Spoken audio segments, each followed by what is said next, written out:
So welcome back, friends. This is a video that was requested by my subscriber by the name of Elliot. He said that he had come across a tuna can or a sardine can, looks more like a sardine can survival kit on Amazon and wanted me to do a cheapest survival kit review on Amazon video. So that's what we're going to do today. So I got it here, I ordered it, I think it was about $12, and I have no idea what's in here. Actually, I took the sticker off there so that we could all be surprised together. So let's open it up and see, is this is this a legitimate survival kit? They said something like 32 or 36 items inside, which is hard to believe. I've not had the best of luck with these little tiny survival kits, but you never know. Let's find out. So it's sealed, and that's what's nice. It's going to be all waterproof, so maybe it is a viable option here. So let's start at the top and find out what is inside of here. It is packed tight. I'll give them that. All right, first things first. What do we have here? We've got duct tape. A pretty good amount of it, probably about 12 inches of duct tape. Is it quality duct tape? Because not all duct tape is created equal. Some of it is well, not as good as others, but if it's pretty good duct tape, what could you use that for? Oh, you could patch a tent with it. You could secure something. You just can't go wrong with duct tape. I think that's probably a good feature. Next we have, it's a little sandwich bag. That's nice if you needed to, is it big enough to put a cell phone in? If you needed, a lot of us rely on cell phones for navigation, and most of them are not waterproof, so I like that. That's handy. Also, you could use it as an impromptu canteen. You could put a little bit of water in there. I mean, it's hard to carry water. If you think about it, if you don't have a canteen, how would you carry water? I mean, you're going to cup it in your hand? No. Is it a lot of water? No, it's not a lot, but it's something. I think that's a great feature. Here, let's stick it on there. It's a little bit windy out here. Oh no, get out of here.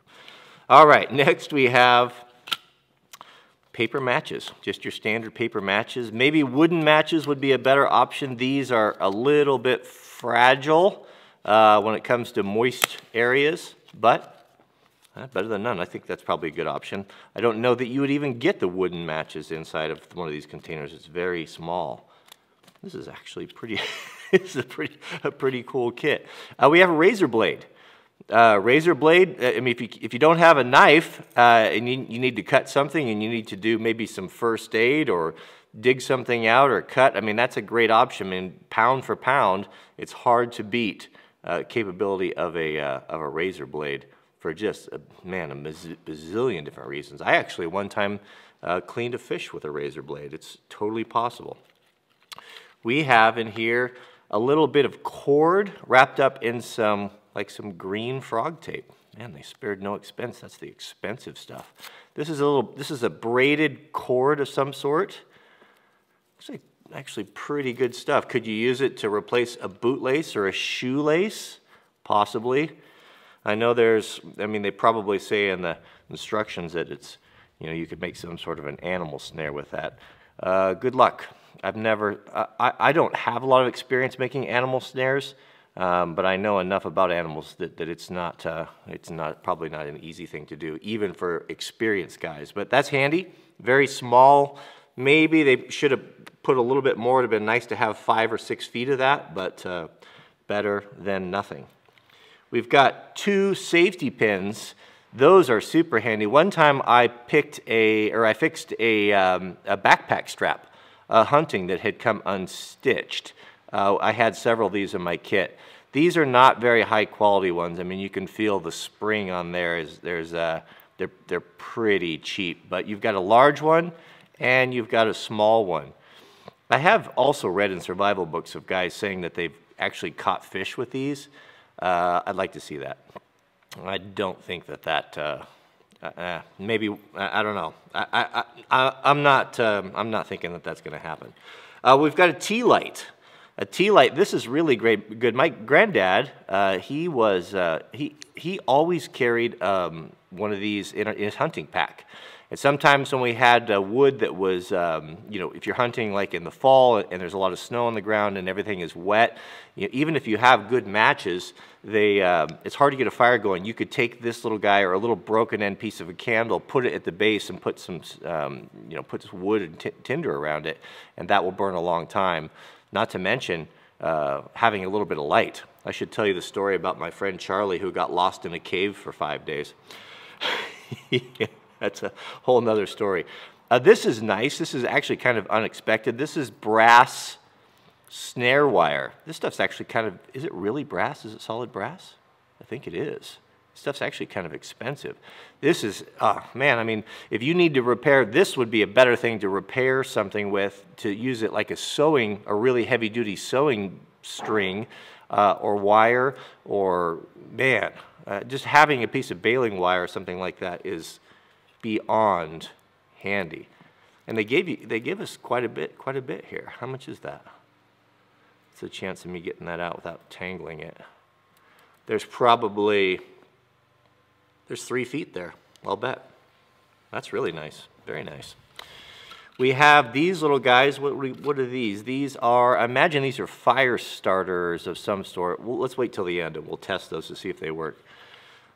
So here we go. We've got redundancy. So and they're matches, and they're wax coated, or they feel like they're wax. Yeah, they are wax coated. Someone has dipped the tips in these in wax to keep the sulfur and the igniter from getting ruined. That's kind of a nice surprise. I like redundancy. When I put together survival kits, I always have at least 2 and preferably 3 ways to start a fire, because I don't really trust these. I'll take lifeboat matches, I'll take a steel or a ferro rod, and I'll take a lighter, like a big lighter. We have, this is actually a pretty good kit here. We've got a big roll of thread here. Is there a sewing needle? I mean, there's a lot here. I don't know, there's probably, I'm guessing, it could be 25, it could be 50 feet of kind of a high tensile, how strong is it? High tensile sewing thread. Not super strong, but it is strong enough where you could definitely fish with it and definitely do repairs. That's interesting that they've tripled up and doubled up on things. Double fire, tripled up on cordage. This is some sort of a really soft nylon cord with like a bread bag zip tie on it. And there's quite a bit here. There is probably, I'm going to have it all tangled here, there's probably 25 feet on that as well. Very nice. What could you use that for? Oh man, sky's the limit. Nails, that's an interesting choice. 2 nails. What could you use the nails for? I don't know. You're not going to build a whole lot with 2 nails, but well, there you have it. Maybe to replace it, if you had a multi-tool and you need to replace a cotter pin or something. I've done that before with nails. They're really good for that. We have the tiniest whistle I think I've ever seen. Look at that. That's hilarious. Not very high quality. Is it loud?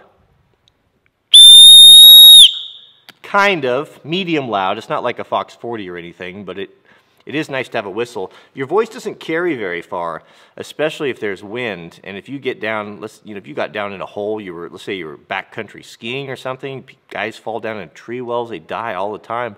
When search and rescue comes around, after you yell for a couple hours, you lose your voice. And to have a whistle is, that's something I always put in a survival kit. Here we go. I was hoping this was going to be in here. It's a heavy-duty sewing needle. So this, in combination with the thread, is going to give you the ability to fix lots of stuff. I mean, you could fix shoes, you could fix a tent, you could fix, again, a backpack or clothing articles that go bad on you. Very good idea. I like that. We have of course, our just garden variety little oil-filled compass or spirit compass. The reason why they used to call them spirit compasses, because they would put alcohol in them, not water. If you ran water in there, they would freeze and they would crack. So alcohol, as we know, won't freeze. And it's actually pretty good. It is reading, get it away from I guess that's not non-ferrous. It is reading the correct direction. I do know that is true north. See, does it correct? Yeah, with a little, it's not, it doesn't have a super bearing on there, but with a little bit of fussing around, seems to work okay. I've seen worse than that one. We got a fish hook. Is it just one? Oh, nope, two. Yeah, you want to have a backup. Break your heart if you were fishing and you lost your hook on a snag and you didn't have a second. Yeah, maybe a half a dozen with some lead sinkers. I mean, they've got the room in there and it doesn't cost very much, so that wouldn't be bad. The bad thing about the tuna can survival kit is that you can't augment it. You know, once you open it, it's not going to be sealed. I guess you could tape it up. This here is it's a pencil. Well, that is clever. It's a pencil with a pocket clip, and it's made in Japan. So it's not, it's not super, it actually feels like pretty good quality. Nice to have a pencil. One time, or many times, I think I've seen, we used to hunt or have big hunting camps. Our family was really into that. If someone wasn't able to get back to camp in time or was having a problem or needed to get information, having a pencil and a piece of paper, being able to leave a note that say, I was here at this time, or I went down this trailhead. I mean, you could take the thing and you could put it in the plastic bag, and you could use the string and you could tie it there in a real obvious manner to leave a message of where you went. Not only that, but you have the paper to help start fire. So we've got a nice piece of paper on there. I like the pencil. That's pretty nice. I might keep that in one of my survival kits here.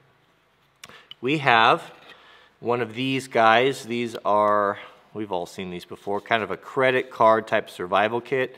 Quality-wise, they're not great. There's not a whole lot you could do with this, but it does have a point, and I guess if you needed to scrape or pry something, you could do it. We've got a saw there, and I've had limited success with those guys. Yeah, I don't know. I don't know that that's as handy as the razor blade, but I guess you could tighten a screw with it. You got an end there, you got a small measure on it.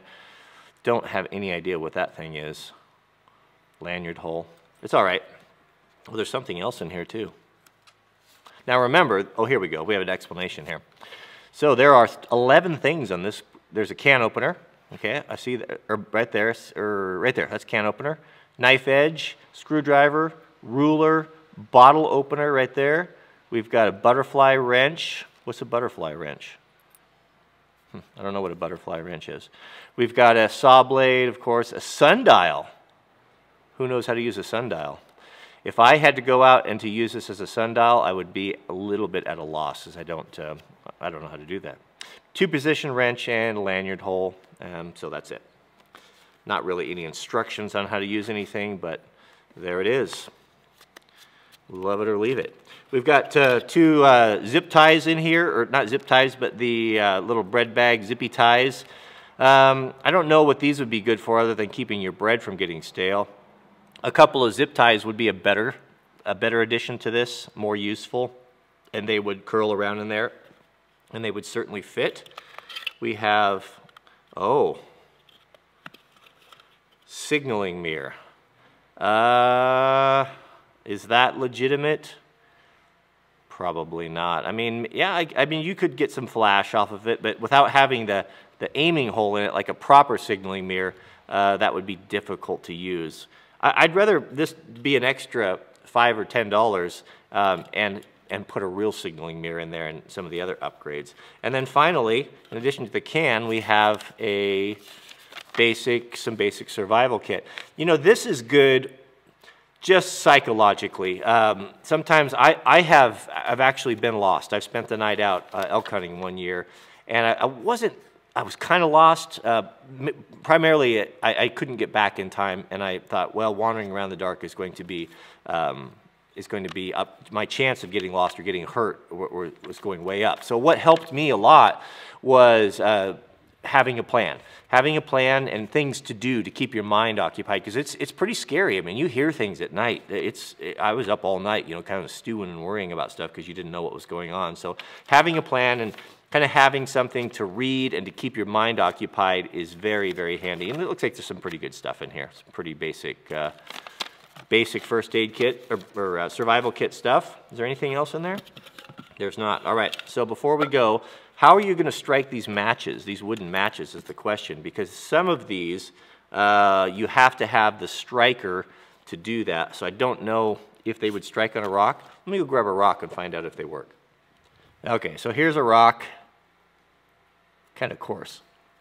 Yeah, I don't know about that. So I guess maybe what they're intending us to do here is to use, can we use the striker on the back of the,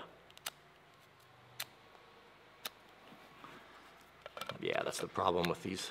They're just not very good matches. I don't know. I think the only value that they're going to have is, oh, there we go, we got it. Yeah, I was about ready to trash it. Does this stuff burn?